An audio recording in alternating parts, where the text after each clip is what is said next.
Boa noite, bem-vindo, bem-vinda ao meu canal Prof. Minuto Concurseira. Eu sou Mariana Matos, sou professora, sou advogada trabalhista e estou aqui para te ajudar a chegar ao gabarito certo em provas trabalhistas na sua, no seu desejo aí pelo concurso público, tá certo?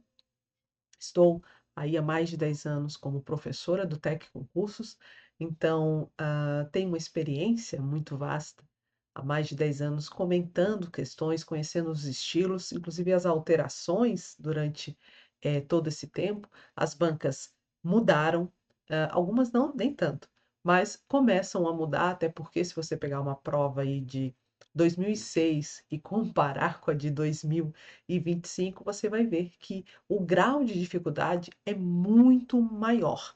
Então, a gente vai acompanhando essas alterações, essas mudanças das próprias bancas. Então, eu estou aqui para te ajudar, né? Te dar algumas dicas, algumas pegadinhas que costumam cair e de acordo aí com as bancas. Hoje nós vamos falar sobre a banca FCC e o TRT do Rio de Janeiro. Na semana passada, nós corrigimos a prova de Direito do Trabalho.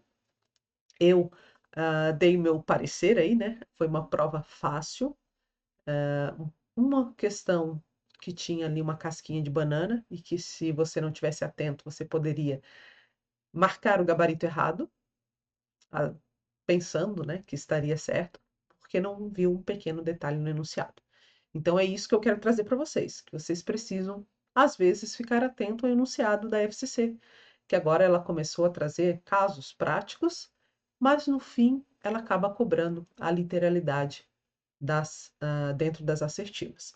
Mas eu preciso ainda, em algumas questões, ter um pouco de raciocínio lógico, tá? Ah, professora, mas raciocínio lógico também cai. É, mas lá é muito mais difícil.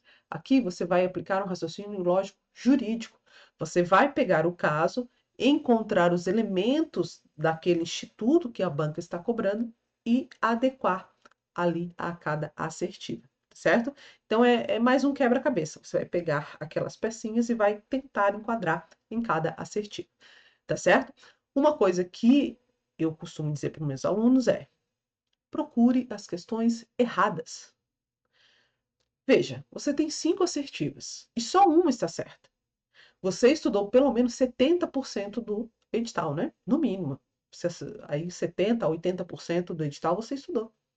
Então você tem capacidade de achar as 4 erradas. Pode ser que você não saiba que aquela questão é a certa, mas você vai saber que 4 daquelas assertivas são erradas, tá? Então busque, você lembra aí quando era criança, brincava de jogo dos 7 erros? Então, procure o jogo dos 4 erros. Procure os erros. Ou então, se você gosta de ir atrás da correta, procure as assertivas mais curtas e procure aquela em que você tem certeza da afirmação, tá? Eu acho mais difícil. Eu prefiro buscar os erros nas demais. Você vai encontrar, é mais fácil. Na banca FCC, você consegue, às vezes, eliminar até 3 ou chegar exatamente ao gabarito. Então, eu prefiro buscar os 4 erros das questões, tá bom? E então vamos, pessoal, tá chegando aí, né? Eu já comecei acelerada aqui, vamos ver. Muito boa noite aí, pessoal. Hoje a gente vai fazer mais rápido, né? Na última aula eu dei uma enrolada, falei demais aí, mas hoje vai ser mais rapidinho. Nós vamos resolver 5 questões de processo do trabalho da prova de analista judiciário. Por que eu comecei com analista judiciário? Que normalmente tende a ser mais difícil, né? Tende. Nem sempre é. Às vezes a de técnico está mais difícil do que a de analista judiciário.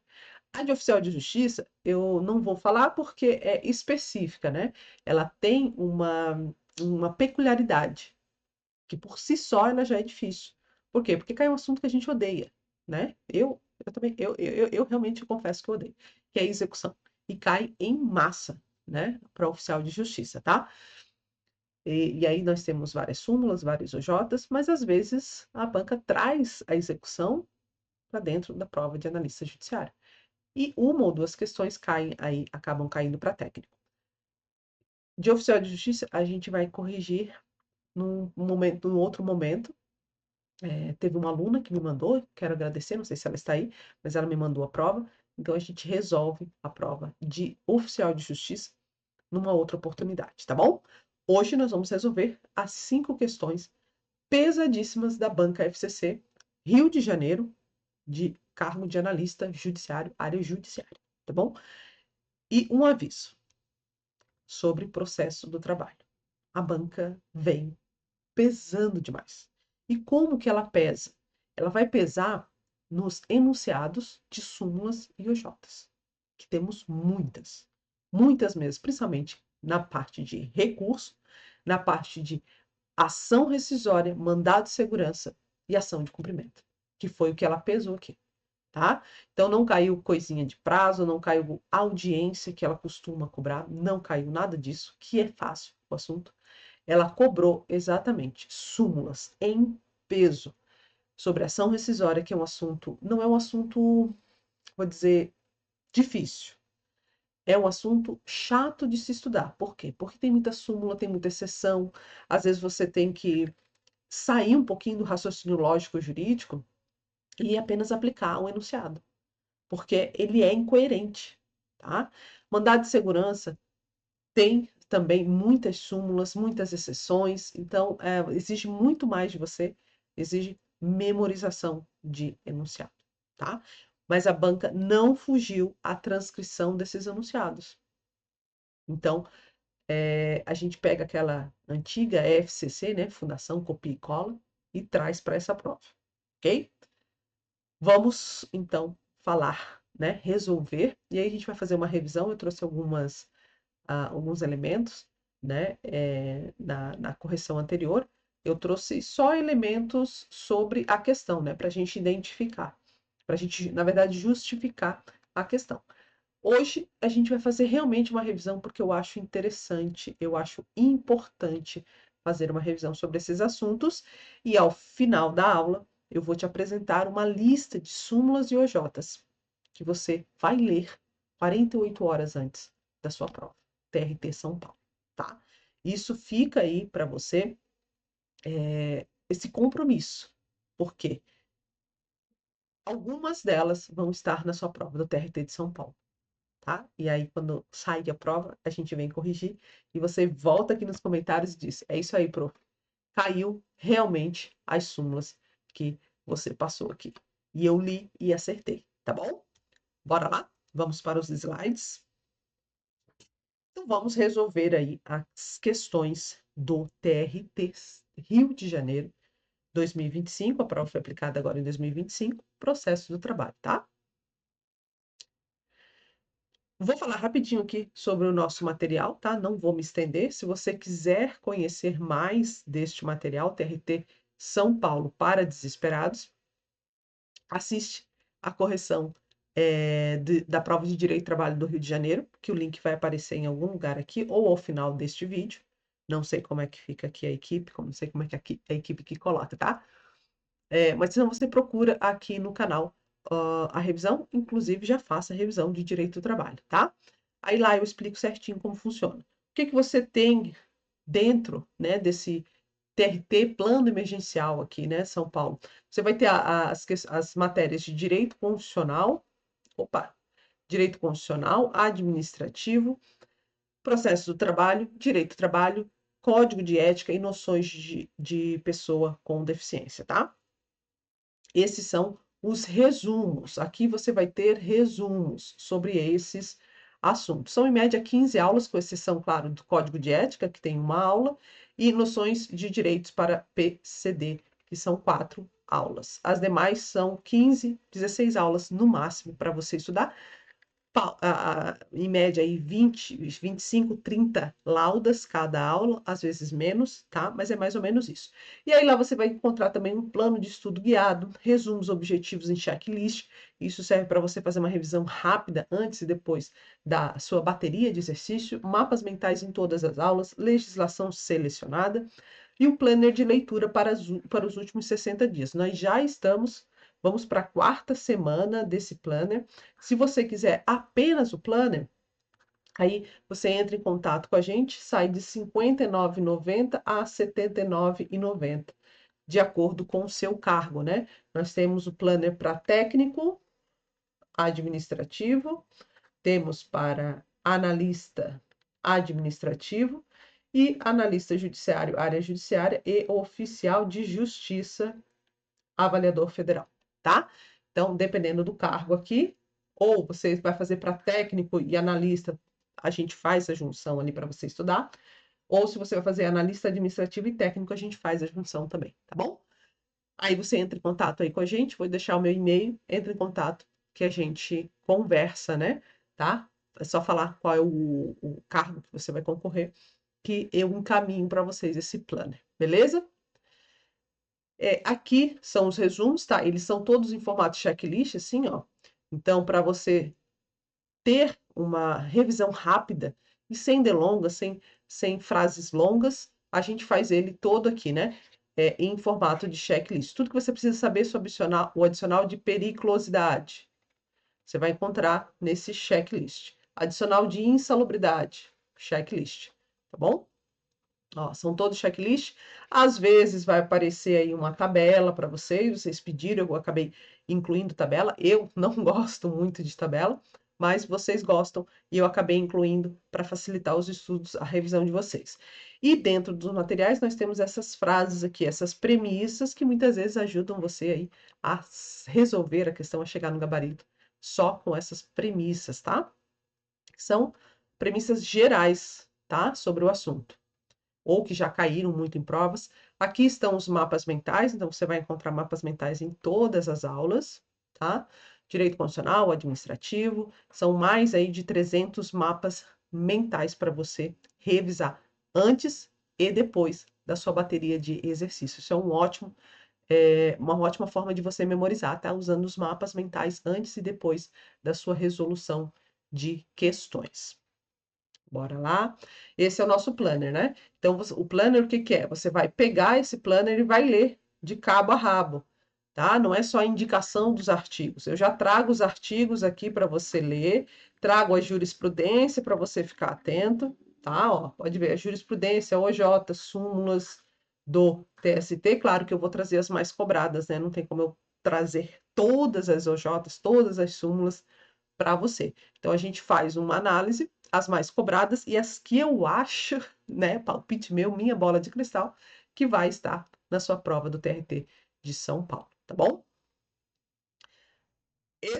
Nós temos, essa semana, nós temos o cupom Desespero São Paulo, você pode usar, e aí você vai conseguir mais de 30% de desconto, tá?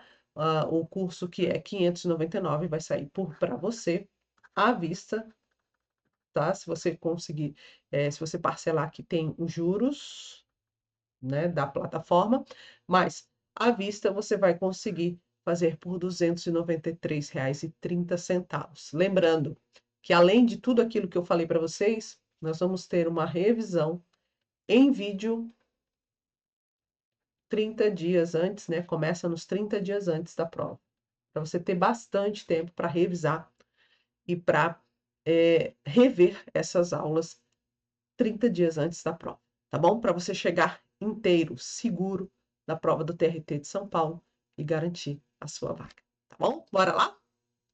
Lembrando aqui, opa, o cupom vai até o dia 24/6, ou seja, até terça-feira, às 23h59, tá? Depois disso, aí vai cair um pouquinho mais aí, né?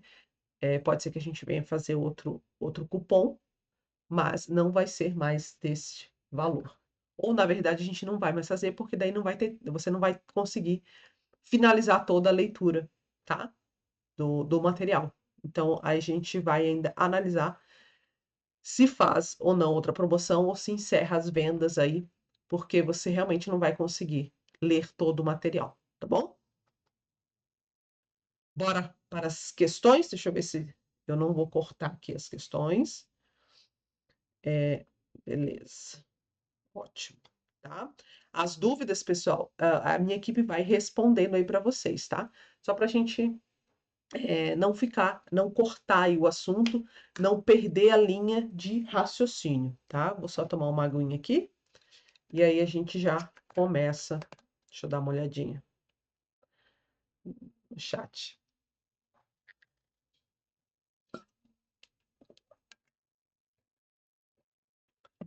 Bora lá, então?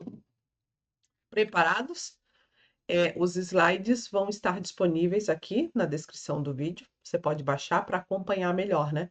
Eu sei que essa letrinha aí não favorece muito, mas é como a imagem, né? A FCC não manda mais em PDF, aí a gente fica meio limitado aí para colocar as questões. E eu quero colocar assim porque você já vai acostumando com a formato, né? Com o formato aí da prova, da sua prova no dia da prova, tá?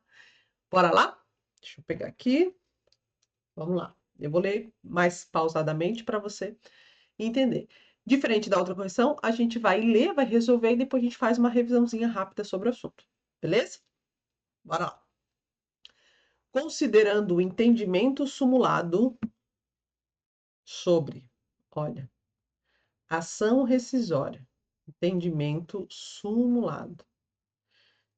Quando a banca traz assim, na primeira questão, ação rescisória, a gente já treme todo, né?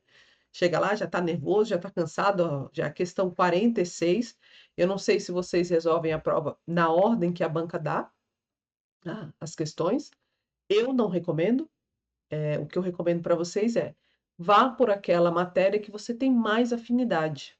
Porque os primeiros 10 minutos você tá nervoso, tá ansioso, quer. Eu sei que você já quer logo terminar a prova para se livrar, né? Mas esses 10, 15 minutinhos são muito importantes para você acalmar. Então, quando você pega uma matéria que você tem mais afinidade, que você tem mais facilidade, ou que você acha que vai ser realmente mais fácil, aí você acaba se acalmando, vai se acalmando aos poucos, e aí com 15 minutos você já está com a concentração mais afiada. E aí você passa para considerando o mesmo nível de afinidade, você vai resolvendo as questões, procurando as matérias com mais afinidade. Eu só não recomendo que deixe português por último, porque português vai te exigir muito mais interpretação. E aí, se você deixa por último, você já vai estar cansado, né? Você já resolveu aí toda a prova e acaba deixando o português por último, tá? Não comece por português, mas também não deixe para o final. Essa é a minha dica, minha recomendação aí para vocês, tá bom? Então vamos lá. Ação rescisória, que é um assunto temido, justamente porque tem muita súmula, tá? Mas em ações assim, em questões assim, eu até gosto quando o assunto é difícil, quando vem esse estilo aqui de questões, tá? Né? De incisos, né? Incisos, números romanos. Por quê? Você já está cansado, né? Vamos supor que você realmente resolveu a prova aí, de acordo com o que a banca deu. Então você vai buscar afirmações curtas. Lembra que eu falei, busque o erro ou busque em afirmações curtas aquela que você tem certeza que é verdadeira, aquela que você já resolveu milhares de questões, que você tem certeza que aquela afirmação está correta, tá? Então, o que que eu faço aqui em questões assim, e principalmente quando eu já estou cansado?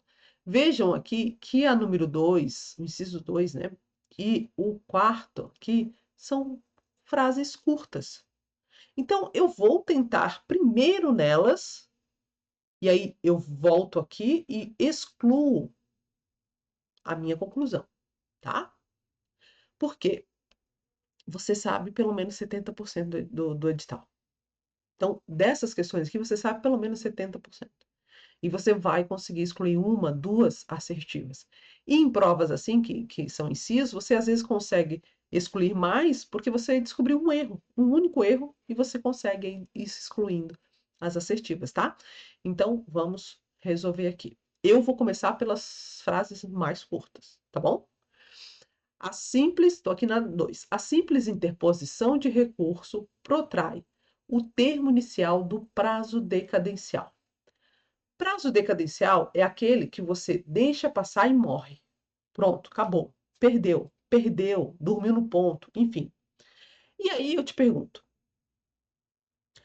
A simples, é só essa palavrinha aqui, né? Já acende um alerta, né? A simples interposição do recurso. Ou seja, eu recorri, suponha que eu tenha feito um recurso intempestivo, fora do prazo. Vai protrair o meu prazo decadencial, ou seja, aquele prazo definitivo em que eu perco o meu próprio direito? Pense um pouquinho, raciocínio lógico jurídico aqui, gente.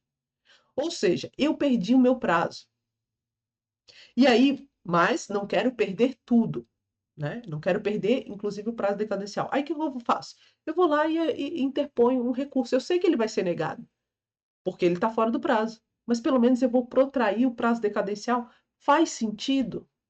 Veja que eu consigo manipular o processo. Se eu consigo manipular o processo, é óbvio que a lei não vai me dar guarida para fazer isso. Então, a simples interposição de recurso protrai o prazo decadencial? Não. Por quê? Porque senão eu vou conseguir manipular esse prazo decadencial. E, ademais, o prazo é decadencial. Ele tem que ser um prazo definitivo. Só que aí a gente já vai ver que na ação rescisória eu preciso adaptar essa questão de prazo decadencial, tá? Por quê? Porque na ação rescisória eu tenho uma exceção, uma incoerência. Ora, se ele é um prazo decadencial, eu não posso protrair, né? Eu não posso prorrogar esse prazo, porque ele é decadencial, ponto. Você já teve o seu prazo para fazer, para correr atrás, dormiu no ponto, ponto. Eu não vou prorrogar. Só que na ação rescisória nós temos uma incoerência, uma prorrogação desse prazo decadencial, que a gente já vai falar, tá? Mas o item 2 aqui, para você, tem lógica jurídica? Não, né? Não tem lógica jurídica, porque você ia conseguir manipular o prazo decadencial. E a lei não pode dar guarida para isso. Então, a 2 aqui está errada. Aí o que, que eu faço? Eu tenho certeza que essa questão está errada. Eu vou lá nas assertivas e eu vou excluir tudo que tem 2. É assim que você faz prova, é assim que você faz sem se cansar muito, muito, né? Porque às vezes realmente você vai ter que ler todas as assertivas. Mas às vezes não. Uma ou duas assertivas dessa, você já consegue matar a questão. Então vamos ver. O item 2 não é. Então, eu não é a B, não é a D. Tá? Então, ó. Aí eu vou pular para o outro item, que é o mais curto. Tá? Vamos para o item 4 aqui, ó. O termo conciliatório tem força irrecorrível e transita em julgado na data da sua homologação judicial. E aí? Faz sentido para você? As duas partes resolveram fazer um acordo. Elas aceitam, certo? Ora, se aceito, o juiz homologa, eu tenho um trânsito julgado, eu tenho uma sentença, certo? Eu não vou precisar intimar a outra parte para se manifestar sobre aquela decisão, aquela sentença. Por quê? Porque a parte estava ali, ela aceitou aquele acordo. Faz sentido para você? Isso aqui é entendimento simular. Mas se você aplica o raciocínio lógico, faz sentido para você que as partes acordaram, o juiz homologou e aí transita em julgado para as duas partes? Faz sentido? Faz. Para mim faz sentido. Ah, professora, mas eu lembro que tem uma exceção, que é no caso da Previdência Social. Para a Previdência Social não há um trânsito julgado, não é uma decisão irrecorrível. Tá, mas a questão falou em Previdência Social? Não. Quando ela quiser cobrar a exceção, ela vai incluir ali, ó. E inclusive para a Previdência Social. Mas ela não falou. Ela fez o quê? Uma premissa geral. Uma premissa geral de que as partes, vamos supor que a Previdência Social estava lá na hora, fez o acordo também. Vai ser recorrível para ela, porque ela estava ali. Ela aceitou aquele acordo, ela aceitou aquela homologação. Então, você não vai criar chifre em boi, né? Não, boi não, né? Chifre em vaca, sei lá. Chifre em algum lugar, tá? Você não vai criar isso. Você vai ler o enunciado e vai definir, vai trazer para o raciocínio lógico. Faz sentido para você o que você leu? Faz sentido? É isso que você vai aplicar. Então, eu sei que o item 4 está correto. Aqui, ó. Está correto. Então, eu vou buscar nas assertivas os itens 4, onde estão corretos. E aí, eu excluo o quê?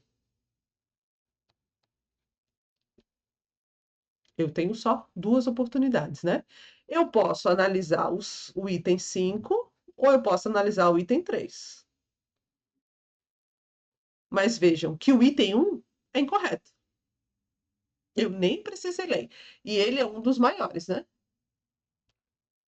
E ele tem uma pegadinha, tá? Eu vou até ler já que né, já está incorreto. Tem uma pegadinha aqui, ó. Não ofende o princípio do duplo grau de jurisdição a decisão do TST, que, após afastar a decadência em sede de recurso ordinário, aprecia desde logo a lide em relação às questões de fato e de direito, desde que a causa esteja em condições de imediato julgamento. Parece certo, né? Eu tenho um recurso que foi, no caso, atacou a decadência, eu afastei a decadência, ora, vou julgar esse recurso, não vou mandar de novo para a vara para ela analisar o processo se ele já está pronto, né? Se ele já está prontinho, eu posso julgar, não posso? Eu, tribunal, não vai ter ofensa ao duplo grau de jurisdição. Inclusive, vai ser mais célere. Mas vejam que a decadência, eu não tenho prova de fato. A decadência é uma questão de direito. Se é uma questão de direito, eu não posso entender que questões de fato possam ser julgadas se eu não tenho um processo. Eu não tenho um processo. Eu tenho que uma alegação de um instituto que é exclusivamente de direito. Então aqui está a pegadinha, ó.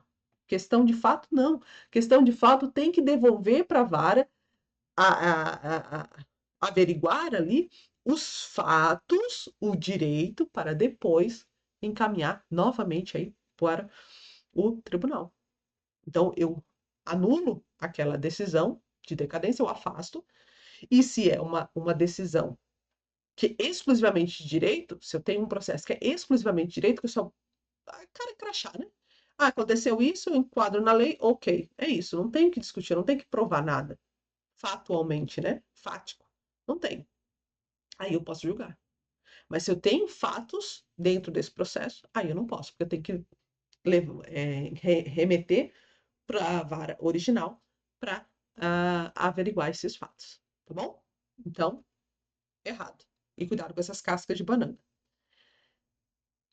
Bom, aí nós temos, vamos analisar o quê? O que é menor, né? Se bem que as duas são, então, tanto faz. Vamos para a terceira aqui. O prazo para ajuizamento da ação rescisória é decadencial. Perfeito? Perfeito. É decadencial. Perdeu, morreu, acabou, perdeu o direito. Sendo corridos e não se suspendendo pelas férias forenses, finais de semana, ou em dia que não houver expediente forense. Tecnicamente, o prazo decadencial teria que, não deveria ser suspenso, né? É aquele dia e pronto. E se aquele dia não tem um expediente forense, se é um feriado, eu teria que antecipar. Eu, parte, né, para não perder o meu direito, eu antecipo. Essa é a regra do prazo decadencial, exceto para ação rescisória. Tá? Na ação rescisória, nós temos essa incoerência jurídica. Tá? Embora ele seja um prazo decadencial, eu prorrogo para o dia seguinte, em caso de feriado, em caso de não haver aí um expediente forense, tá bom? Então, essa é uma pegadinha dentro da ação rescisória que vocês precisam ficar atentos. Então, o item 3 está errado. E aí a gente chega no nosso gabarito. Sem analisar o item 1, tecnicamente, né? Eu analisei aqui porque a gente está estudando, e o item 5, que a gente já vai falar, tá? Então, 3 não é. E aí nós temos o gabarito, letra C, né? Aqui. Gabarito. Letra C. O item 5. Na hipótese de colusão das partes, o prazo decadencial somente começa a fluir para o Ministério Público, que não interveio, cuidado com isso aqui, no processo principal, a partir do momento em que ele teve ciência da fraude. Perfeito, tá? Entendimento simulado. Vamos fazer mais uma revisãozinha aqui sobre a ação rescisória? Trouxe aqui para vocês. Deixa eu só beber um pouquinho de água, tá, pessoal? O que vocês estão achando dessas questões? Foi difícil para vocês ou estava tranquilo? Comenta aí para a gente saber o que vocês estão pensando.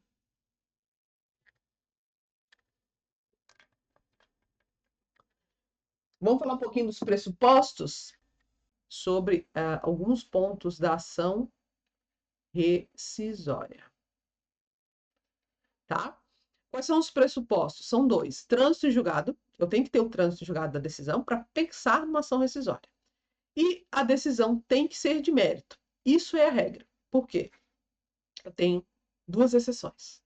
A primeira dela, se essa decisão que não é de mérito me impedir de ajuizar uma nova ação, aí eu posso ajuizar a ação rescisória contra essa decisão que não é de mérito. A segunda é a admissibilidade de recurso correspondente. Se cabe um recurso e eu não posso interpor esse recurso, eu entro com a ação rescisória. Por quê?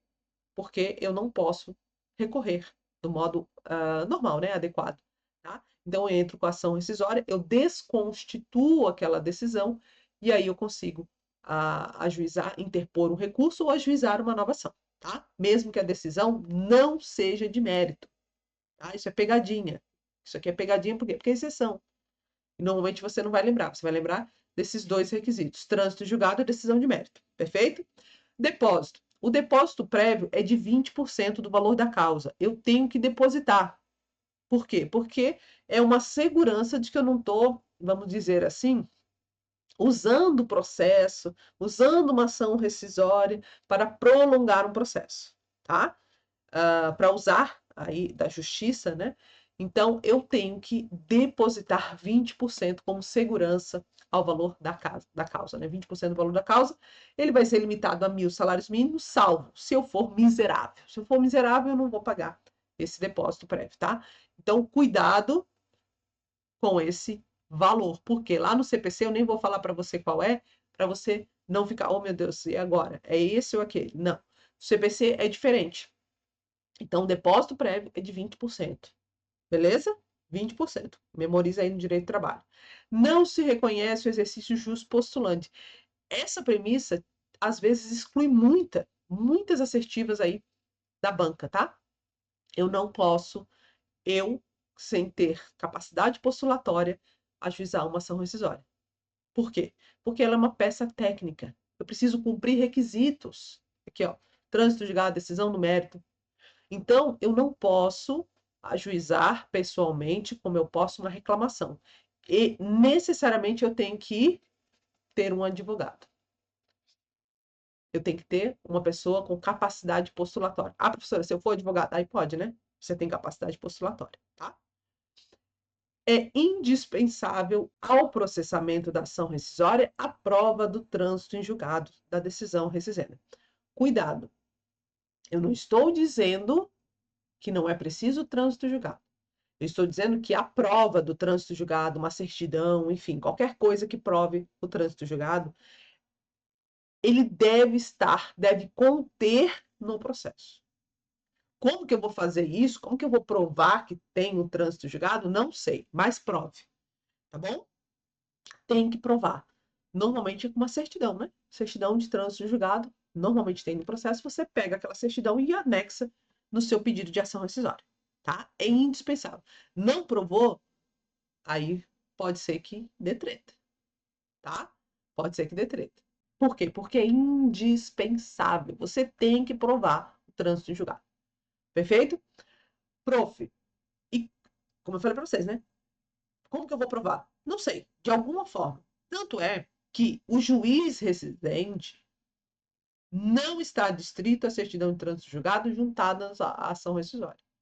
Então, ele pode formar sua convicção através de outros elementos. Inclusive, ele pode buscar outros elementos para comprovar esse trânsito julgado, tá? Então, não é porque você juntou a certidão que o juiz que recebe essa ação fica, opa, tá, trânsito julgado, beleza, tudo bem. Não, ele pode buscar outros meios e ele não fica distrito aí a essa prova que você fez, tá? Ele pode ir atrás de outras. É isso. A comprovação do trânsito julgado da decisão rescindenda é pressuposto processual indispensável ao ajuizamento da ação rescisória. Foi o que eu falei para vocês. Isso aqui está ligado a isso, e aí, se você não ajuizar, pode ser que a sua ação não seja reconhecida, tá? Porque é indispensável, é pressuposto processual. Deixa eu limpar aqui para a gente fazer aqui terminar a nossa revisão. Prazo decadencial, a gente falou bastante, né? Prazo decadencial é de até 2 anos do trânsito julgado da decisão, e aí de mérito ou não mérito, conforme a gente assistiu, né? Como a gente falou, mas permite a prorrogação até o primeiro dia útil, imediatamente subsequente, quando o vencimento se der em dia não útil ou sem expediente forense. Aí a incoerência lógica, né, jurídica do TST, né? Isso aqui é súmula, tá? Você vai encontrar esse entendimento em súmula. O CPC criou prazo inicial diferenciado da ação rescisória no parágrafo 2º do artigo 975, ou seja, a data da descoberta da prova nova, ela fica limitada a 5 anos. Aqui, ó, do trânsito em julgado da última decisão proferida. Então, se eu descubro uma prova nova que me faça rescindir aquele julgado, eu tenho 5 anos e não 2 anos aqui, ó, tá? As bancas não têm cobrado isso aqui. E se a FCC for esperta, ela cobra na sua prova do TRT de São Paulo, tá? Já que ela vem trazendo muita ação rescisória. Contagem do prazo. Contagem do prazo é do dia imediatamente subsequente ao trânsito julgado da última decisão proferida na causa. E aí, seja de mérito ou não. Não vai confundir com os requisitos lá de mérito ou não, tá? Aqui eu estou dizendo que é da última decisão proferida na causa. Então, conta o marco inicial para ação rescisória, conta dessa decisão, seja ela de mérito ou não. Por exemplo, interpus um recurso tempestivo, mas não cumpriu os requisitos. Ou seja, o meu recurso foi negado. Essa não é uma decisão de mérito, ela só analisou os requisitos do meu recurso. Então, eu conto a ação rescisória dessa decisão, não a de mérito, não a decisão que eu perdi, no caso, tá? Vai contar daquela decisão em que eu não tive o meu recurso aceito, beleza? Não se aplica essa regra se o recurso for o quê? Intempestível ou incabível. Por quê? Porque eu vou conseguir manipular o processo. Então, nestes casos aqui, eu vou contar da decisão de mérito, ou seja, da minha decisão, da decisão que eu perdi. Por quê? Se eu colocar, ajuizar, interpor, né, um recurso fora do prazo, só para protrair o meu prazo decadencial, lembra que a gente falou? Não faz sentido, né? Eu manipulo o processo. E ação rescisória pode ter objeto apenas um capítulo da decisão, tá? Pode ter mais, a gente já vai falar, não sei se a gente vai falar dos fundamentos, né? A gente fala nos recursos, a gente fala de vários fundamentos, mas eu posso ter apenas um capítulo aí da decisão, tá? Eu não preciso pedir anulação de toda a ação rescisória, eu posso pegar um fundamento só, apenas. Na hipótese de colusão das partes, como a gente viu, o prazo somente começa a fluir ao Ministério Público, que não interveio no processo a partir do momento que se tem ciência da fraude. A rescisão do julgado é sanção suficiente para as partes que simularem a lide, não sendo cabível multa por litigância de má-fé. Então, isso aqui também é um enunciado que as bancas deixaram um pouquinho de lado de cobrar. Então, pode ser que essa decisão aqui, essa premissa aqui, caia na sua prova no próximo 3 de agosto, né? Eu acho que a prova, né? Em agosto? É em agosto a prova. Do TRT de São Paulo, tá bom? Vamos para a segunda questão? Falei que eu não ia demorar, né? Vamos ver se eu consigo resolver aqui, mas aqui eu quero trazer o máximo de informação, o máximo de dica para vocês. Bora lá. Vamos falar sobre custas? Sobre custas no processo do trabalho. O TST adota entendimentos pacificados, olha, em súmulas e OJs. Letra A. Nas ações plurimas, as custas são individualizadas, considerando o crédito de cada um dos litisconsórcio. O que é ação plurima, pessoal? Eu tenho vários sujeitos,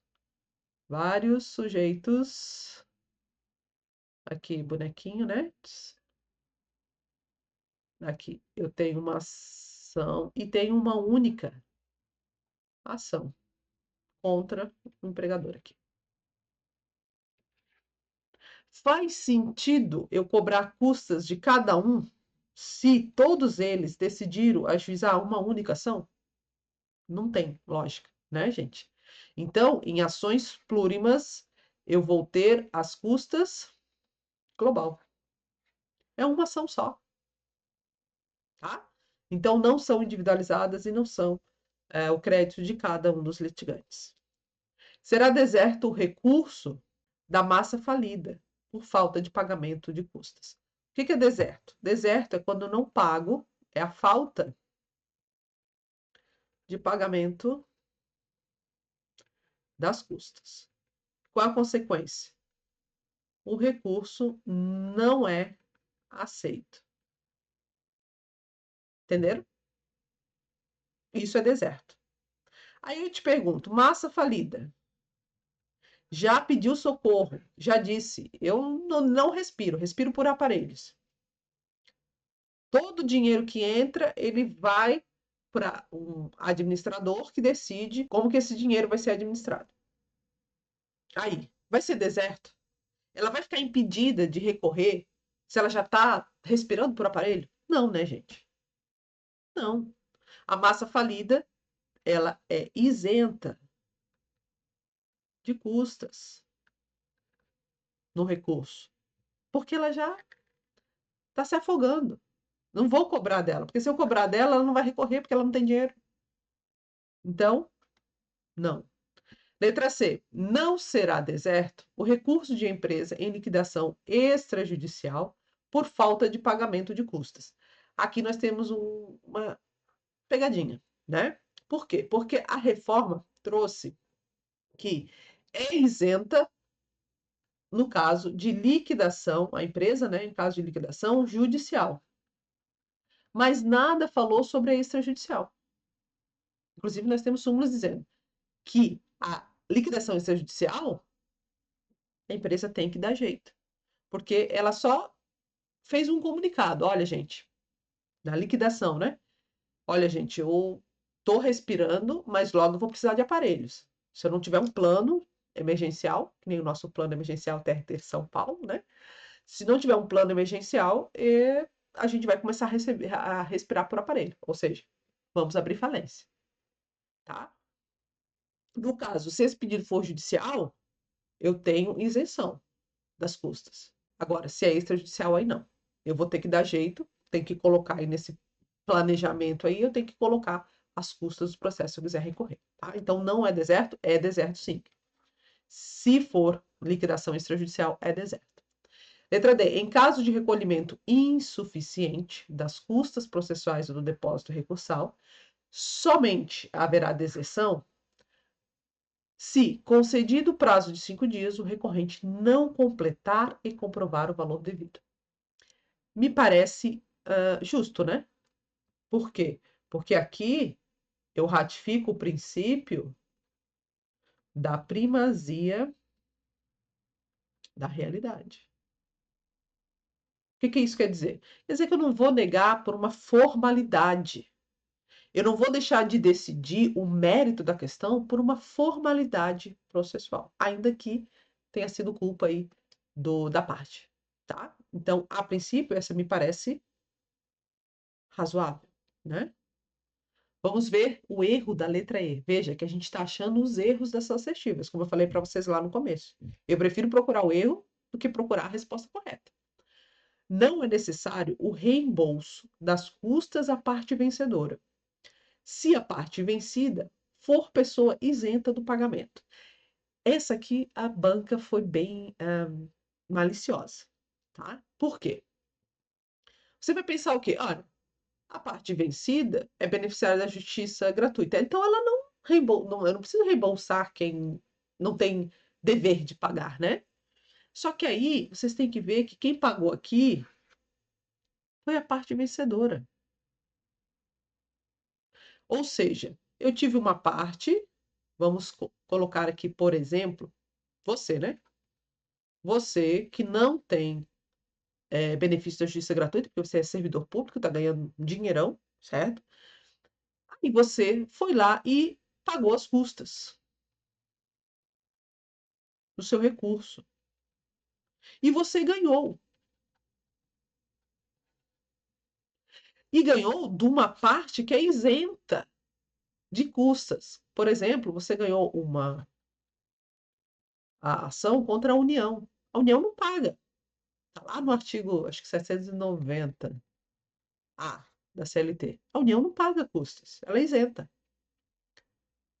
Aí você acha justo, você ganhou, ainda vai ter que pagar as custas, porque não vai ter reembolso? Porque a União é isenta? Não, né? A União vai ter que te reembolsar, ainda que ela fosse isenta. Ela seria isenta se ela ganhasse processo. Aí ela não precisava pagar. Mas ela perdeu. E você pagou custas. E se você pagou custas, você tem que ser reembolsado. Você ganhou o processo. Veja que não faz sentido nenhum, né? Então, aqui a gente aplica o 790A, inciso 1º, parágrafo único, que vai dizer que, ainda que a parte seja isenta do pagamento, ela vai ter que reembolsar a parte vencedora, tá? Só cuidado com o inciso 2º desse artigo, que vai dizer que é o Ministério Público do Trabalho. O Ministério Público, ele não precisa reembolsar, tá? Vou até pegar aqui o dispositivo. Peraí, gente. Vou pegar aqui para a gente ler. Só para você não ficar. Não sei se vocês conseguem ver aqui, ó. Artigo 790. Nas varas do trabalho, no juízo. Aqui, ó. 790A. São isentos do pagamento de custas, além dos beneficiários de justiça gratuita. A União, os Estados, o Distrito Federal, os municípios, respectivas autarquias e fundações públicas federais, estaduais ou municipais, que não explorem atividade econômica. O Ministério Público do Trabalho, tá? Essas pessoas são isentas. Parágrafo único, cuidado. A isenção prevista neste artigo não alcança as entidades fiscalizadoras do exercício profissional. Aqui já alcança, tá? Por decisão do STF. Mas se a banca te cobrar a literalidade da CLT, se ela disser conforme a CLT, a isenção prevista no artigo 709A não alcança as entidades fiscalizadoras. Beleza, tá certo, tá? Se ela for expressa nos termos da CLT. Agora, se ela não falar nada, aí vocês aplicam a decisão do STF, que elas são entidades, né? Elas são comparadas aí a autarquias especiais e por isso elas também são isentas. Agora, a parte que nos interessa aqui, ó, nem exime as pessoas referidas no inciso 1. Quem são dos inciso 1? A União, os Estados, o Distrito Federal, os municípios e suas respectivas autarquias e fundações públicas federais. A obrigação de reembolsar as despesas judiciais realizadas pela parte vencedora. Tá? Então, a banca foi muito inteligente em cobrar isso de vocês, tá? Se você errou porque entendeu, né, não fez esse raciocínio lógico, se você errou porque não fez esse raciocínio lógico, então não tem problema, tá? Isso acontece, às vezes você está nervoso, não lembrou dos artigos, realmente é uma questão aí, uma casquinha de banana da FCC que ela traz, então tranquilo, se você errou por causa disso, tá? O que não pode, por exemplo, aquelas 3 assertivas ali que a gente analisou, que são raciocínios cara e crachá, né? Você vai pegar a frase e conectar lá ao que você estudou, aí já é um motivo para você se preocupar, tá bom? Se você assinalou entre a A, B ou C, que é uma questão de memorização, aí você já fica um pouquinho mais atento, tá? Às questões de processo do trabalho. Perfeito? Então, nós temos aqui a assertiva D, gabarito, letra D, né? Aqui, gabarito, letra D, tá? Vamos fazer uma rápida revisão aqui. Honorários periciais são devidos pelo sucumbente perdedor do objeto da perícia, não é o perdedor do processo, tá? Cuidado. O perito indicado pela parte, ou seja, o assistente, é por conta dela. Então, não independente se ganhou ou se perdeu a perícia, é ela que vai pagar. Chamou o assistente, ela que paga. Pode parcelar os honorários periciais, não exige adiantamento, não pode exigir. Inclusive tem uma súmula, né, do STF. E caberá à União quando a parte vencida for beneficiária da justiça gratuita. Isso quer dizer o quê? A pessoa beneficiária da justiça gratuita, ela não vai pagar os honorários do perito nomeado pelo juiz. Quem vai pagar é a União, tá? Se você não pensou assim, é porque a sua CLT está desatualizada e você não sabe da decisão do STF. E aí, toma cuidado, tá bom? A justiça gratuita vai ser a requerimento ou de ofício? Sim, a justiça gratuita pode ser de ofício. Olhou para a pessoa assim, eu acho que você é beneficiário da justiça gratuita. Eu vou conceder aqui a justiça gratuita. Vou olhar para você, vou olhar os documentos e, cara, crachá, você cumpre os requisitos. O juiz pode conceder de ofício, tá? Inclusive em qualquer grau de jurisdição. Chega lá no tribunal, o tribunal assim, opa, esses documentos aqui comprovam que você é beneficiário da justiça gratuita. O tribunal, né, o relator aí pode conceder a justiça gratuita. E quais são os requisitos? Até 40% do teto do RGPE, do Regime Geral de Previdência Social, tá? Então, ela é presumida. Se eu comprovo, junto minha folha de pagamento, que eu recebo até 40% desse teto, eu tenho direito ao benefício da justiça gratuita, tá? E aqui, claro, independentemente da assistência do sindicato, tá? Isentos, aqui, ó, caiu na prova, né? Isentos de custo, administração direta, quem é? União, estados, Distrito Federal, municípios. Autarquias e fundações públicas, Ministério Público, Correios, por decisão jurisprudencial, estados estrangeiros, missões diplomáticas, repartições consulares, beneficiário da justiça gratuita, obviamente, massa falida, que a gente viu, empresa em recuperação judicial, a extrajudicial não. Entidades fiscalizadoras do exercício profissional. Isso aqui é a decisão do STF, tá? Mas como eu falei para vocês, se a prova cobrar de acordo com a CLT, você coloca lá o artigo 790A, tá? Parágrafo único, né? Aí você coloca lá como tá. Se aparecer parágrafo único, você coloca o parágrafo único.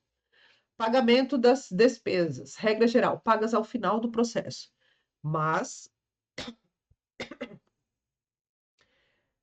se eu recorrer, eu tenho que pagar as custas e efetuar o depósito. Então, as exceções são na interposição de recurso, tem que provar as custas no prazo, né, do recurso, e no agravo de instrumento, no prazo de interposição, tá bom?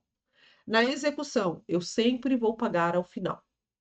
É um processo de execução, então as custas eu pago no final. Mas se eu quiser interpor um agravo de petição, paga no final, tá? As custas são pagas ao final. Por quem? Pelo vencido. Ele que deu causa, né? Ele podia ter pago livremente, dentro do prazo aí, mas não pagou, deu prazo aí, na verdade, deu um justificativo para a execução, então ele que paga. Acordo. Se eu tenho um acordo em partes iguais, salvo se ficar definido que o reclamado vai pagar, o reclamante vai pagar, enfim. Se nada for falado, as duas partes pagam igualmente. E se uma das partes ou as duas partes forem beneficiários da justiça gratuita, ninguém paga, né? Quem é beneficiário da justiça gratuita, a gente viu que é isento. Então é isento. Paga só quem não for beneficiário. E aí não vai pagar a parte da outra, né? Vai pagar só a sua parte. Ações plurimas. Como eu falei para vocês, o valor é global, é uma ação só. Sindicato, solidariamente, quando a parte não tem isenção de custos, tá? Isso aqui cai bastante em provas. Cuidado. Inclusive é pegadinha. Perfeito, pessoal? Tô indo muito rápido. É porque a gente vai ultrapassar aqui bastante o tempo, né? Então vamos lá. Eu queria fazer uma live mais rápida, mas não vai rolar, né? Eu falo demais. Bora lá. Questão 48. Considerando o entendimento pacificado pela jurisprudência do TST, veja, entendimento pacificado através de súmulas e OJs em relação à ação de cumprimento da sentença normativa. Considere a seguinte assertiva. Quando a gente fala de ação de cumprimento, a gente fala do dissídio coletivo, tá? Eu tenho um dissídio coletivo que vai me dar origem a uma sentença normativa. E essa sentença normativa, ela não admite execução. Ou seja, eu tenho uma sentença, mas ela é diferente. Ela tem corpo de lei. Se ela tem corpo de lei, eu não vou executar essa lei?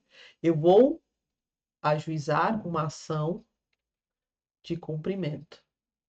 O que que isso quer dizer? Eu vou exigir aquela sentença normativa do empregador, tá bom? Então, aqui eu tenho uma ação de cumprimento. Não é uma execução. Tecnicamente é uma execução, né? Porque eu vou exigir o fazer, né? O pagar daquela pessoa.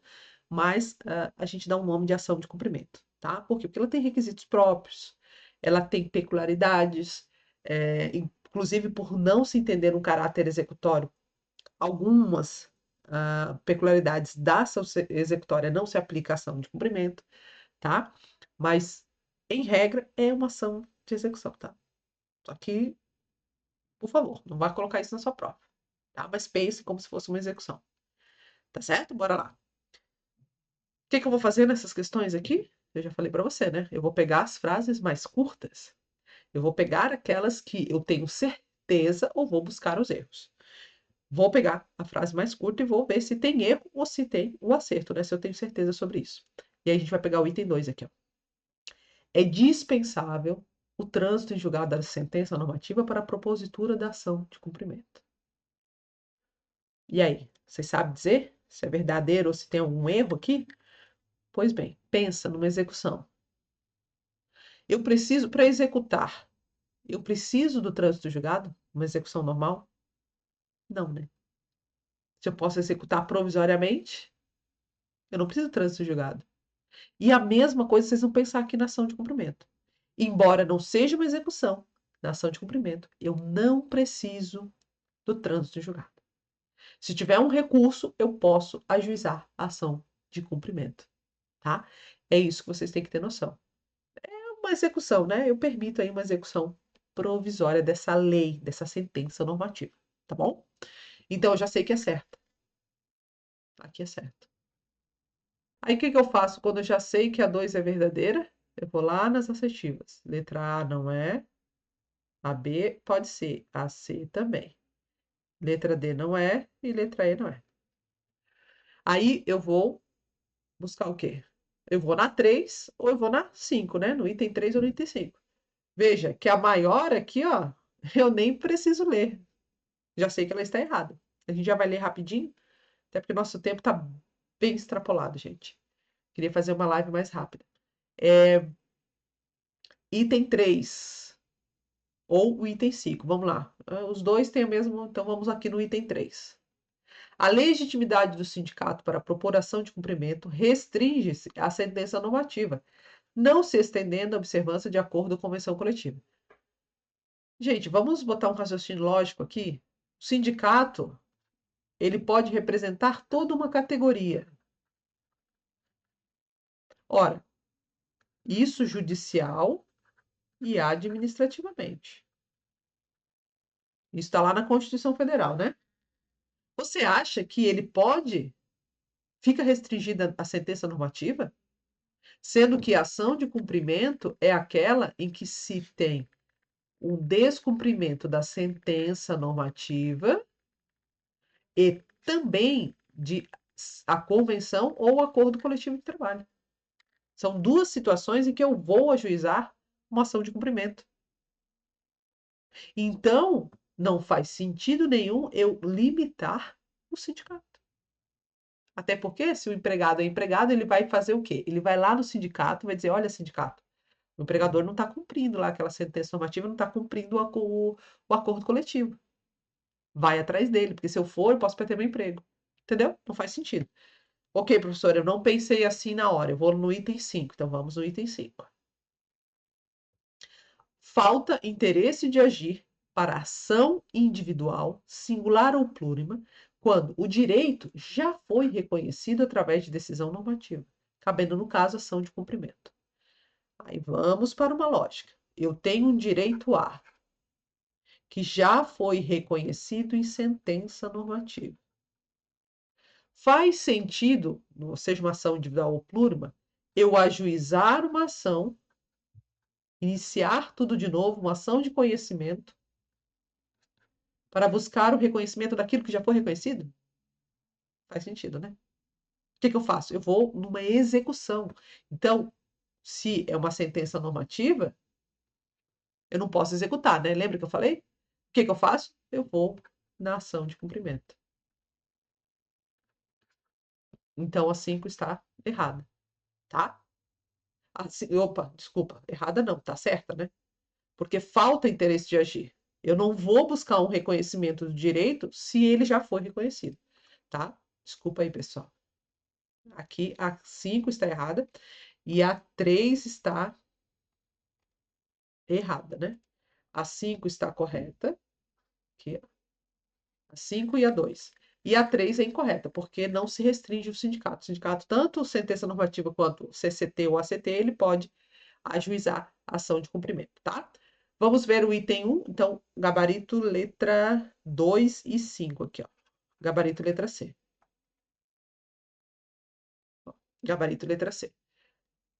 Item 1, por que que tá errado? A coisa julgada produzida na ação de cumprimento é típica, sendo que modificada a sentença normativa pelo TST, com a consequente extinção de processos sem julgamento de mérito, todas as ações individuais que versem sobre questões fundadas na norma que deixou de existir devem ser extintas sem julgamento de mérito. Aqui é só uma palavrinha, tá? Porque a coisa julgada produzida na ação de cumprimento, ela é atípica, justamente por causa desse efeito, em que todas as ações individuais que versem, né, sobre a norma vão deixar de existir, tá? Então, essa única palavrinha aqui é que torna o item incorreto, tá? Então, se você passa aí, faz a leitura corrida, né? Se você não usa essa estratégia da frase menor, tentando buscar o acerto, o erro, vai anulando as assertivas, você acaba errando aí pelo cansaço, tá? Você acaba lendo aí rapidamente e acaba errando, tá? Então, aqui a coisa julgada é atípica. Item 3 a gente já viu, tá errado. Item 4. O prazo de prescrição com relação à ação de cumprimento da decisão normativa flui da data da prolação da última decisão proferida nos autos. Aí aqui nós temos uma especificação da ação de cumprimento. Por quê? Porque a prescrição ela vai contar do trânsito em julgado, tá? E não da decisão que fala da última decisão proferida nos autos. Mas não confunda lá com a ação rescisória que a gente falou. Aqui é do trânsito em julgado, tá? Então vejam que você não precisava ler duas assertivas de extrema dificuldade, né? Aí para você chegar ao gabarito, tá? Então às vezes você tem que confiar naquilo que você sabe de certeza para poder resolver as questões, tá bom? Vamos fazer uma revisão rápida aqui sobre ação de cumprimento? Ó, ação de cumprimento. Tem lugar quando a sentença normativa é descumprida ou também quando houver descumprimento do quê? De acordo ou convenção coletiva. Equivale a uma execução, mas não é ação executória. Deve ser instruída com certidão de decisão que a fundamenta. Nenhuma matéria de fato ou direito já levantada poderá ser aventada, porque foi uma execução. Aplica a mesma regra da execução. Inexistindo regra de competência funcional, a ação de cumprimento deve ser ajuizada na vara do trabalho. Então, você não tem uma regra especial, vara do trabalho. Quanto aos legitimados, pode ser ajuizado de duas formas: individual pelos próprios trabalhadores ou pelo sindicato, né?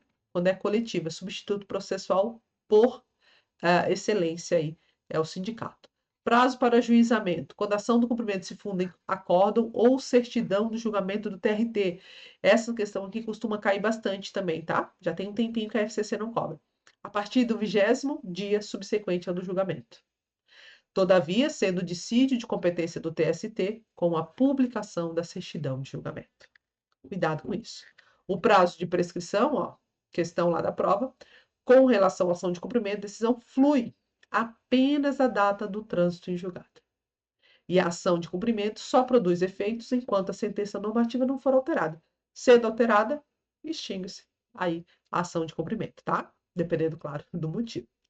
É dispensável o trânsito em julgado da sentença normativa para o ajuizamento da ação de cumprimento. Você só precisava dessa premissa aqui, né? Para excluir aí 3 assertivas da questão. E as 3 mais difíceis, tá bom? Então vejam que às vezes essas premissas aí te levam mais rápido ao gabarito certo, tá? E aqui as súmulas, que eu vou deixar para vocês aí nos slides, tá, pessoal? Não vou ler, porque a gente já está com o prazo aqui bem estourado, tá? Mas vou deixar esses slides para vocês darem uma lida nessas súmulas, tá? São súmulas que foram cobradas aí, tá? Ó, vejam aqui, ó, o item 1, né? A coisa julgada produzida na ação de cumprimento é atípica, pois depende de condição resolutiva, ou seja, da não modificação da decisão normativa eventual do recurso, tá? Então, cuidado aí. Vamos lá. Questão 49 da prova. De acordo com a CLT, o recurso de embargos para cessão de dissídios individuais do TST, ou seja, aqui a banca está pedindo os embargos de divergência. Por que que eu sei que esse embargo de divergência? Porque se ela pedisse dissídios coletivos, seria o infringente, tá? Então, às vezes, pessoal, eu vou sair nessa questão que eu quero analisar bem o enunciado, tá? Eu já volto aí com vocês, ó. Senão vocês não conseguem ler aqui. Então, se fosse coletivo, eu estaria falando dos embargos infringentes. Mas aqui a gente vai falar dos embargos de divergência e eu quero que vocês leiam o enunciado. Porque às vezes você consegue excluir assertivas porque você leu o enunciado. Bora lá? Ó, o recurso de embargos para a cessão de dissídios individuais do TST é cabível das decisões das turmas que divergem entre si, aqui é uma situação, das decisões proferidas pela cessão de dissídios individuais, duas, ou contrárias a súmulas ou orientação jurisprudencial do Superior Tribunal do Trabalho. Aqui está 3, 4, ou ainda a súmula vinculante do Supremo Tribunal Federal. 5. 5 situações em que o embargo de divergência é cabível. Sobre esse recurso, o TST tem entendimento pacificado. Gente, aqui nos embargos de divergência, eu quero que vocês pensem como se fosse um recurso de revista, tá? Não é recurso de revista. Eu quero só que vocês pensem nas situações, nas hipóteses em que como você agiria, por exemplo, um indeferimento, a questão da interposição de outros recursos, como você agiria no recurso de revista? Você faz um comparativo. Ah, eu agiria assim. Então, nos embargos ao TST, eu acho que eu posso agir igual, né? Porque eles têm uma vinculação, eles têm requisitos específicos, eles têm uma rigorosidade a mais, assim como o recurso de revista. Então, vocês vão pensar mais ou menos como se fosse um recurso de revista. Isso vai ajudar vocês na resolução das questões, tá? Bora lá. Letra A. O recurso adesivo é incompatível com o recurso de embargos. Gente, o recurso adesivo é incompatível com o recurso de revista? Eu posso ter um recurso adesivo num recurso de revista? Posso. Depois a gente vai ler a súmula. Quais são os recursos? Mas os recursos, normalmente, de natureza ordinária e extraordinária, ou seja, aqueles recursos em que eu posso juntar as minhas razões, eu posso fundamentar as minhas razões de mérito, eu vou poder ajuizar um recurso adesivo. Se você não lembra, o recurso adesivo é aquele em que eu não recorri, eu sou uma parte sucumbente, eu não recorri. E aí passou o prazo. Só que aí eu recebi a intimação do recurso da outra parte. Então, assim, já que tu recorreu, eu vou recorrer também. Aí eu tenho a opção do recurso de adesivo, tá? Então, isso é o recurso adesivo. Eu vou aderir àquele recurso da parte contrária, tá? Inclusive, se esse recurso não for reconhecido, ou se o recurso for, ou se a parte desistir, o meu recurso de adesivo também cai, porque ele está vinculado. Então, é aquela coisa, né? Ah, tu recorreu? Então eu vou recorrer também, tá? Eu não queria te provocar, mas já que recorreu, eu vou recorrer. Isso é o recurso adesivo, tá? E ele normalmente vai caber em decisões de mérito, que você vai discutir o mérito. Recurso ordinário, recurso de revista, agravo de petição, tá bom? Então, o recurso adesivo é incompatível? Não, não é incompatível. Ah, salvo se não. Isso aqui não interessa pra gente. A gente quer chegar ao gabarito certo, né? Agora a gente tá correndo quanto tempo? Então a gente vai correr aqui. Letra B. Não cabem embargos para a cessão de dissídios individuais da decisão de turma proferida em agravo, sendo, entretanto, cabível como exceção. Aqui, gente, essa súmula cai demais.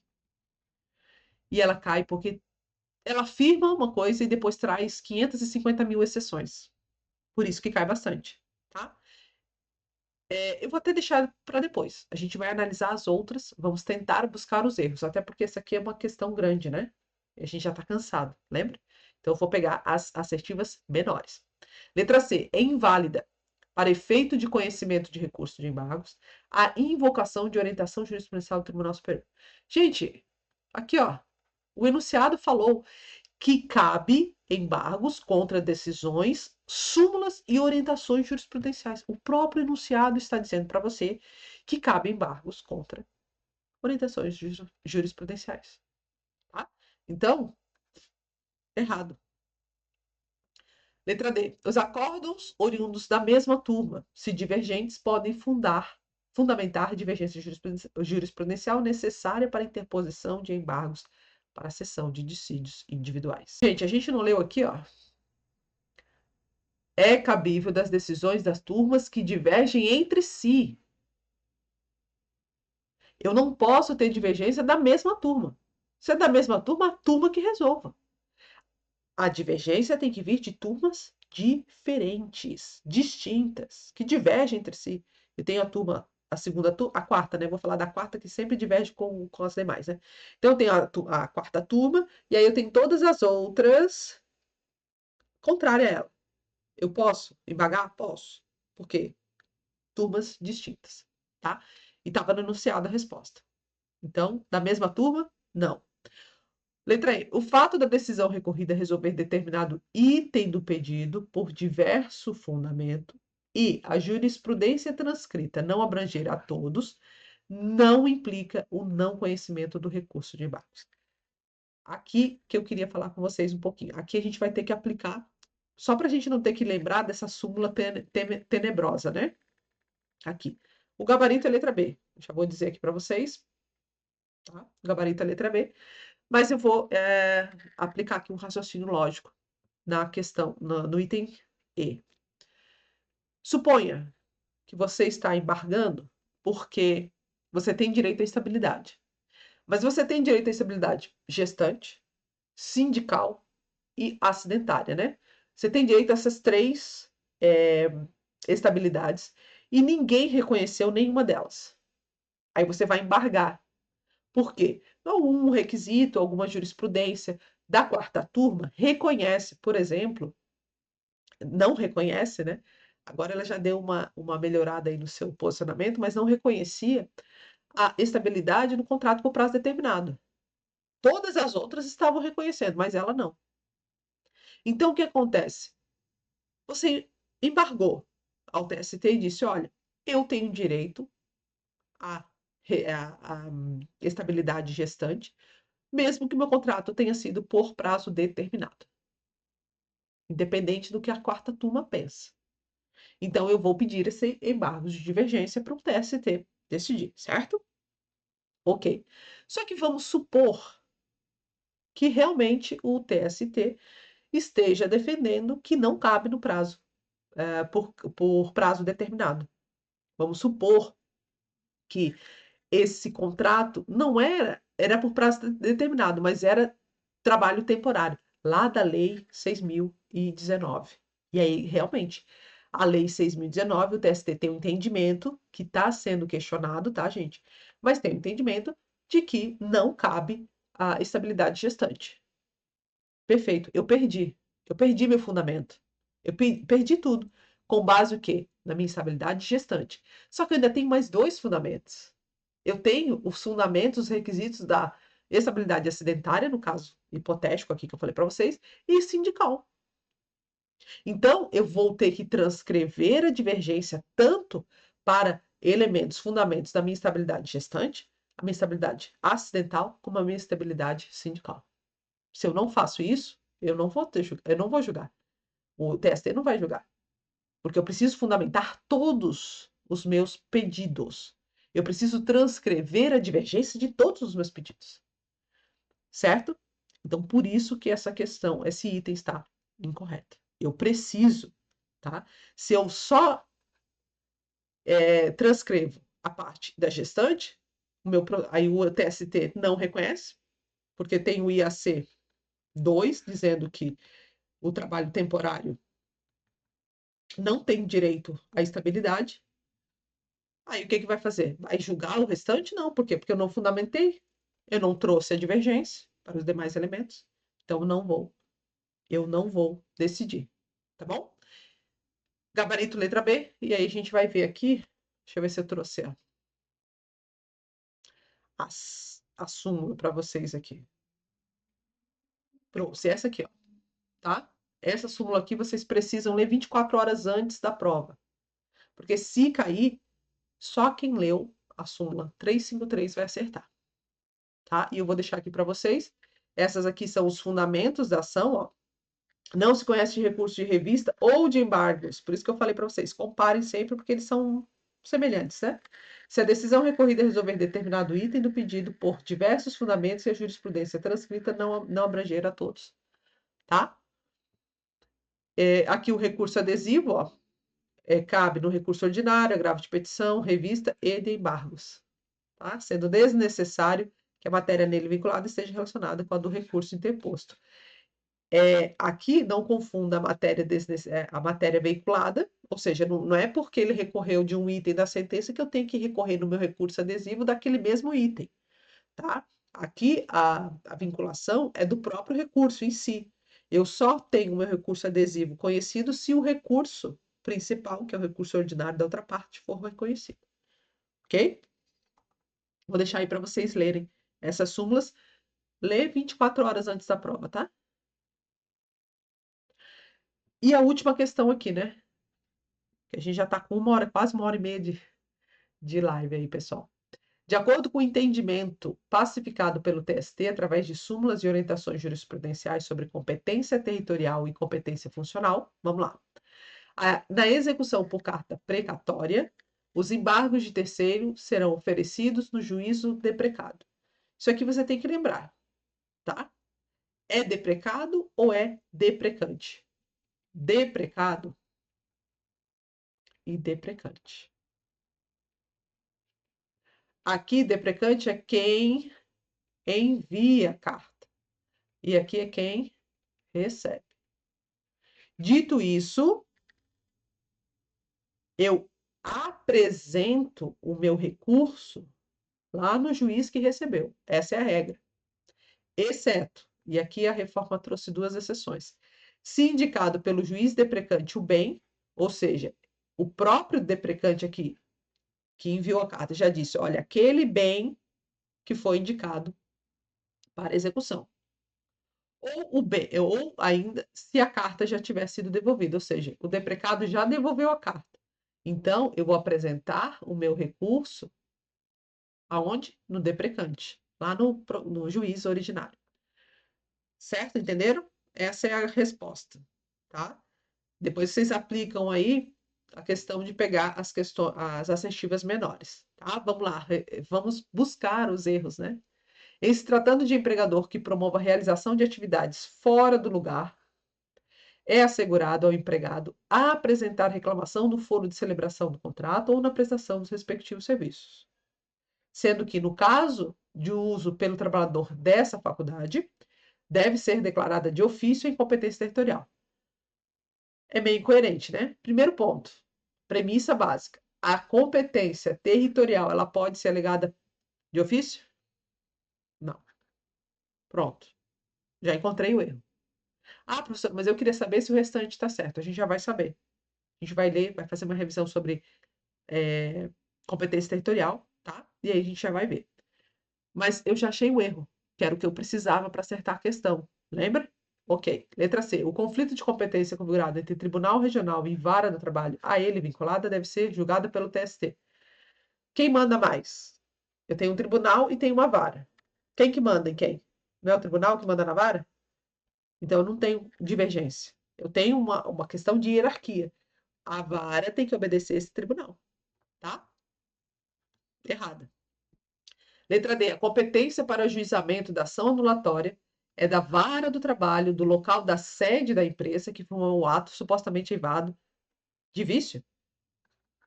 Quando que eu tenho que a competência aqui é da sede da empresa? Não, né? Eu vou aplicar a regra. Qual é a regra de competência territorial, no caso, né? Prestação dos serviços. Essa é a regra. É isso aqui que vocês vão procurar normalmente. Aí, na dúvida, prestação de serviço, o local, tá? Eu não tenho sede. Eu vou ter algumas exceções, mas nenhuma delas é sede da empresa, tá? Aqui, ó. Então, errado. Não. Vai colocar no local de prestação de serviço. Vai aplicar a regra geral. Letra E. Na execução por carta precatória, os embargos de terceiros serão oferecidos no juízo deprecante. A gente já explicou, né? Não é deprecante, é deprecado. Vocês vão sempre lembrar aqui, ó, deprecado. Primeiro deprecado, aí vocês aplicam as exceções, tá? Mas vocês vão memorizar que é deprecado. Gabarito, letra A, né? Vamos ver se é gabarito, letra A. Vamos revisar aqui um pouquinho? A gente falou dos embargos, né? A carta precatória aqui, ó. Vou deixar esse mapa mental aí para vocês, do nosso curso. Serão oferecidos e julgados no juízo deprecado, exceto se a carta já foi devolvida ou se o bem foi indicado pelo deprecante. Os embargos à execução não têm efeito suspensivo, mas o juiz poderá concedê-lo. E aqui temos os embargos à execução, embargos de terceiro, para vocês darem uma olhada. Vamos só revisar aqui, deixa eu limpar, para a gente revisar a questão da competência relativa. A competência relativa refere-se àquela em razão do território e do valor da causa. Na Justiça do Trabalho, o valor da causa define o quê? O rito, sumário, sumaríssimo e ordinário, tá? Então, vocês levem em conta mais o território. Não pode ser declarada de ofício. Ah, professora, mas lá no processo. Não, mas aqui na Justiça do Trabalho vocês vão aplicar isso aqui. Não pode ser declarada de ofício. E a competência territorial é ajuizada, reclamação aqui no local da prestação do trabalho. Mas a gente tem exceção, né? Se em vários, no último local, entendimento majoritário, a banca pode aplicar um entendimento minoritário? Pode, já fez. Mas aí vocês vão analisar as assistivas, tá? Exceções a essa regra do último local ou da local de prestação. Se eu tenho um agente ou viajante comercial, local da sede ou filial a que está subordinado. Então, veja, não é local da empresa, é aquela em que ele está subordinado. Eu sempre vou observar o empregado diante da empresa, tá? E na falta do domicílio local ou localidade mais próxima. Brasileiro que trabalhe no exterior. É o local da sede ou filial aqui no país, salvo convenção internacional. E atividades transitórias da empresa, por exemplo, consultora, circo, enfim. Local de celebração ou da prestação do serviço, a critério do empregado. Essa aqui foi a que caiu na questão. Então, se é a critério do empregado, por que que o juiz vai declarar a incompetência territorial, gente? Não faz sentido. Se o próprio empregado que pode escolher um ou outro local, tá bom? Acho que é isso, né? Então, fica aqui o nosso TRT para os desesperados, né? São Paulo. Usem o cupom até terça-feira, às 23h59, tá? Vocês vão pagar aí um valor de R$ 293, tá? Com mais de 30% do valor original, né? Mais de 30% off. E vale muito a pena, gente. Eu sou suspeita para falar. Mas todas essas revisões que a gente fez aqui em formato checklist são os nossos resumos, os mapas mentais, tá? As súmulas, elas estão selecionadas ou no planner ou na legislação selecionada para vocês lerem. Então, é um material bem completo, tá? Você leva em torno aí, não sei quanto tempo você tem para estudar, mas se você tem uma jornada aí de 3 horas por dia, ou 2 horas, até 3 horas por dia, você consegue fechar cada matéria aí em até 21 dias, se você for disciplinado, né? Se você for disciplinado, em até 21 dias você fecha todo o edital de direito constitucional, 21 dias para fechar o direito administrativo, tá? Se você tiver uma carga mais larga, né, maior, aí você consegue fechar duas matérias aí, vamos supor, direito constitucional e direito do trabalho em 21 dias. Você consegue fechar, por quê? Porque a gente passa por todos os tópicos do seu edital, tá? Não são os tópicos mais cobrados, não. São todos os tópicos que estão lá no seu edital, a gente passa por cada um deles, para você ir seguro, firme e com muito material para a prova. Perfeito? Aqui estão as súmulas que eu falei para vocês. Eu queria repassar algumas aqui, mas eu vou deixar o material aí para vocês baixarem, tá? Tem um link, um drive, inclusive tem um material, eu vou deixar esse drive, vocês podem baixar os slides dessa live, da live anterior, e tem uma aula do nosso resumo sobre instrução normativa, que a banca vem cobrando bastante. Aí vocês podem baixar lá também, tem algumas aulas gratuitas aí do nosso resumo para você conhecer. Então, clica no link aqui, no drive, e aí baixe essa lista de súmulas para vocês lerem 48 horas antes da sua prova de processo de trabalho, tá bom? TRT São Paulo. Aqui estão elas. A 383, eu acho importante, que faz tempo que a banca não cobra, tá? E a OJ 409 aqui, ó, que é multa por litigância de má-fé. E temos mais essas aqui, né, que vão trazer aí ação rescisória, mandado de segurança. A banca não trouxe mandado de segurança nessa prova, então TRT São Paulo é uma grande oportunidade, tá? Para vir em peso mandado de segurança. E eu finalizo aqui com vocês, toda descabelada, meu Deus do céu. Depois de 1h30 aí de live, eu quero agradecer, pedir, né, a compreensão aí de vocês. Eu acabo falando demais, eu quero explicar muita coisa, eu quero trazer muita coisa para vocês. Mas eu acho que foi bem produtiva. A gente trouxe revisões aí bastante importantes para a sua prova do TRT de São Paulo, tá? Muito obrigada pela sua companhia, obrigada pelos comentários aí que vocês colocaram. A gente vai respondendo, né? A equipe respondeu. Se tiver mais alguma coisa, eu respondo agora. Respondo aí para vocês no chat. Mas entre em contato, sigam, né? @profminutoconcurseira no Instagram. A gente tem colocado muitas dicas, inclusive dicas dos assuntos mais cobrados, que eu acho que nessa reta final que vocês precisam, e outras dicas aí de concurso para vocês, né? Checklist, nós temos o checklist discursiva no nosso curso, ou seja, você vai ter uma lista de temas para sua redação ou para o seu estudo de caso, o que você não deve esquecer, né? Então, tópicos em formato checklist para você, na hora, lembrar. Eu preciso falar sobre isso, sobre isso, sobre isso. E aí você vai selecionando o que você lembrar, você coloca aí na sua redação. E aí vai fazer uma redação nota 10, tá bom? Muito obrigada. A gente se vê na semana que vem, respondendo mais questões, né? Talvez eu traga, eu não sei se vocês quiserem colocar aí, a gente talvez traga constitucional ou administrativo, que vocês acharem melhor.